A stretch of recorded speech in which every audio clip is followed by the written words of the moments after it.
The Battle of Gettysburg by Morgan, Abigail, and Lily. The Battle of Gettysburg was fought in Gettysburg, Pennsylvania. It happened on July 1st to July 3rd in 1863. The battle was fought between the Union States of America and the Confederate States of America. The Union was led by General George Meade, which was the North, and the Confederate States were led by Robert E. Lee, which was the South. Robert E. Lee invaded the North, and his goal was to defeat the Union once and for all. The Union Army was strong, so they held off the South, which made them retreat, and this is a major turning point of the Civil War.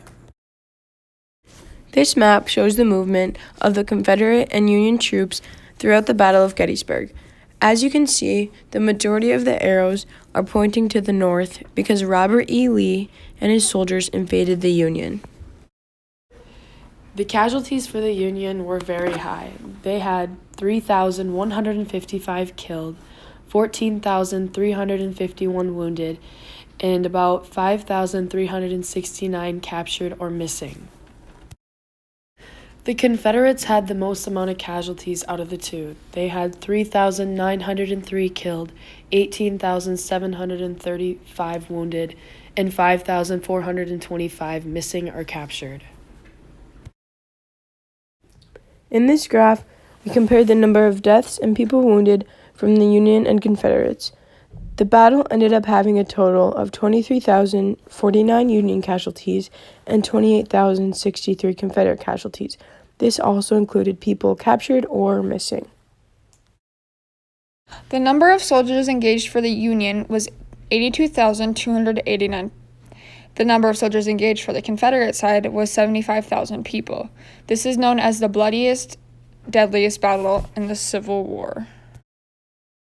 The reason the Confederates lost was because of two things.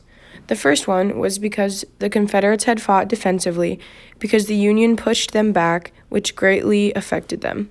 The second reason was because Robert E. Lee underestimated the Union's ability to supply weapons and food. The Battle of Gettysburg was important for many reasons. It marked the first win for the Union, and after the war happened, the Confederacy was unable to replace all the supplies that the Union was able to resupply. This was the biggest battle that has ever happened in the United States. The battle became significantly more important when Abraham Lincoln traveled to the site of where the battle happened 4 months later. He was then invited to the dedication of the cemetery that would hold the dead from the Union. At this time, most presidents didn't have the opportunity to publicly speak, but Lincoln did. His speech became known as the Gettysburg Address. Lincoln's speech was not very long. He basically has a few main points within it. His first point was that the whole reason of the war was not to just fight, but to bring equality to all of its citizens, meaning that all men are treated equal. Another point he made was thanking the soldiers for what they did and how nobody could ever forget the things that they had done. He also said he believed that the present and future generation would have to take up the cause of defending the Union. A story that we found based off true events called I Survived the Battle of Gettysburg is about two young slave siblings who are working on a farm when suddenly their older cousin gets taken away to another state with a different owner to do harder work. Shortly after the oldest sibling was about to get taken, him and his sister decided to make a run for it. They ended up having to make a run all night and eventually ran into a Union soldier. The soldier decided to take the kids back to his camp. When the kids got there, they really liked staying with them. Later on, during the march back to Gettysburg, the kids got taken by a man that would be rewarded for bringing the kids back to their owner. But the soldier from the Union ended up rescuing them. Then before the battle began, the soldier who originally took them made the kids promise that they would come live with him after the battle. The man ended up dying, so instead of the kids living with him, they went and lived with the man's parents. Some interesting facts about the Battle of Gettysburg. One of the main reasons this battle was fought in Gettysburg was because the town was easy to locate, with the 10 roads that led into it. The Battle of Gettysburg was fought over a span of 3 days, but the second day was the costliest.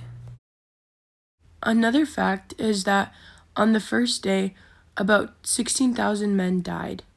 Although it wasn't very common, some females decided to fight on both sides. Now here's a video to recap some of the main points from the Battle of Gettysburg. In June of 1863, Confederate General Robert E. Lee took his Army of Northern Virginia into the North for the second time. The Union commander, George Gordon Meade, was in pursuit. They would ultimately bump into each other here at Gettysburg. Behind me is the town of Gettysburg, around which the Battle of Gettysburg will be fought. The Battle of Gettysburg started by accident. Literally, troops bumped into each other.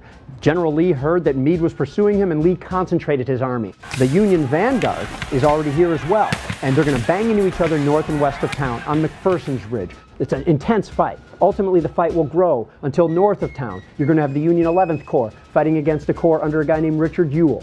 In the end, you're going to have 30,000 Confederates outflank and whip 18,000 Union troops who retreat back through town to Cemetery Hill and to Culp's Hill, where we stand now. And for the next 24 hours, all that happens is that both sides bring the remainder of their troops here until the Yankees have maybe 90,000 troops and the Southerners have maybe 70,000 troops. And the Yankees form in the shape of a fishhook. And we are right here on this fishhook at the end of Culp's Hill here.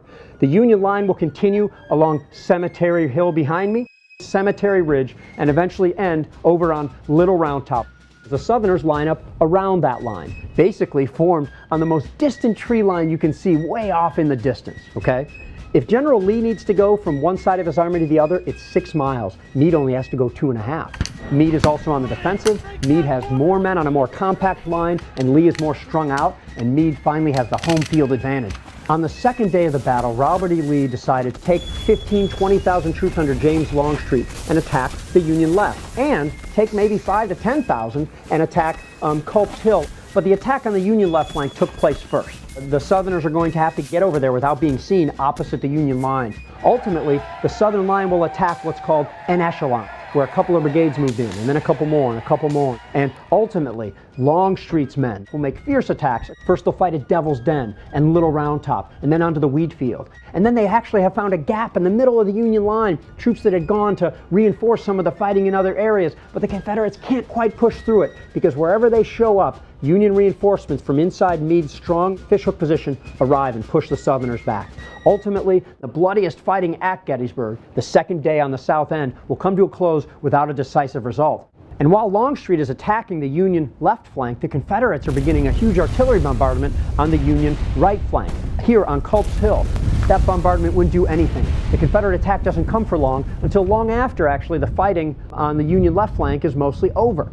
Ultimately, the Southerners will try to attack East Cemetery Hill. They capture part of East Cemetery Hill. They capture 9 cannons. This is the key Union position at East Cemetery Hill, and it's about to fall to the Confederates. But again, Union reinforcements push the Confederates back.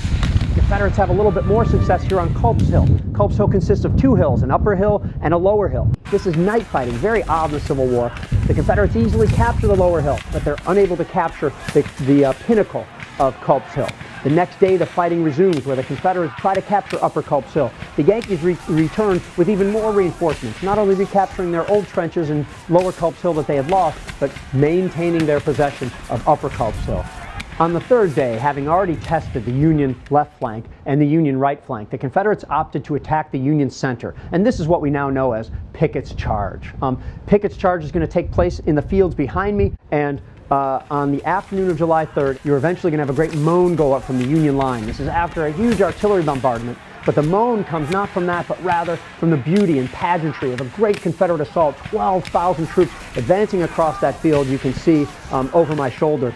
The Yankees decimated with long-range artillery, and as they reached the road, Union reinforcements poured to the area. The Union flank bulged out, so the Confederates are going to get flanked, but nonetheless, they push on impetuously, gain some of the key stone wall in the area. The Yankees are able to, however, push them back. 6,000 of the 12,000 soldiers who made the attack were killed, wounded, or captured. Lee lost 23 battle flags in that attack, more than he'd lost up to that point in the war combined. Robert E. Lee horribly failed in Pickett's Charge, but the next day he still stayed here and through the rain across the fields faced George Gordon Meade, said, "Come on, Meade, attack me." Meade did not take the bait. That night, Robert E. Lee pulled back through the mountains. 9 days later, escaped back into Virginia, and the Civil War goes on for almost 2 more years.